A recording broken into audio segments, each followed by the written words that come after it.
আচ্ছা, এই কোশ্চেনটা মাদ্রাসা 2024-এ এসেছিল। আর এই কোশ্চেনটা কিন্তু আমাদের ইনইকুয়ালিটির কোশ্চেন। সেই জন্য আমি বলছি যে ক্লাস 9-10-এর সিলেবাসে ইনইকুয়ালিটি না থাকলেও এর অ্যাপ্লিকেশান কিন্তু আমরা বহু জায়গায় দেখতে পাবো। সেই জন্য এই টপিকটা আমাদের ভালো করে বুঝতে হবে এবং জানতেও হবে। এর অনেক জায়গায় অ্যাপ্লিকেশান আছে। তো এইটা সলিউশন আমরা কীভাবে করবো? আর এক্স ওয়াইটা কী বলেছে? পজিটিভ। আর এটার মডুলাসটা বলছে greater equal to C. Modulus মানে দেওয়া আছে মানে পজিটিভ হবে।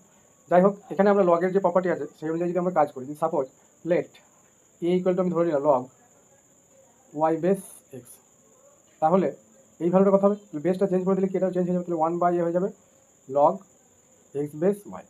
এবার এই ভ্যালু দুটো যদি আমরা এখানে পুট করি, তাহলে এ প্লাস 1/a এটা কত হবে? এ স্কোয়ার প্লাস 1/a। ঠিক আছে, এখন আমরা অ্যাপ্লাই করবো। আর যেটা যেমন আছে আমরা একটা রেখে দিলাম, হ্যাঁ, এরকম একটা কন্ডিশন আমরা রেখে দিলাম যে সামটা কী হচ্ছে। এবার অ্যাপ্লাই করবো M greater equal to G. Number দুটো কী ধরে নেবো? লেট এ একটা নাম্বার আর 1/a একটা নাম্বার।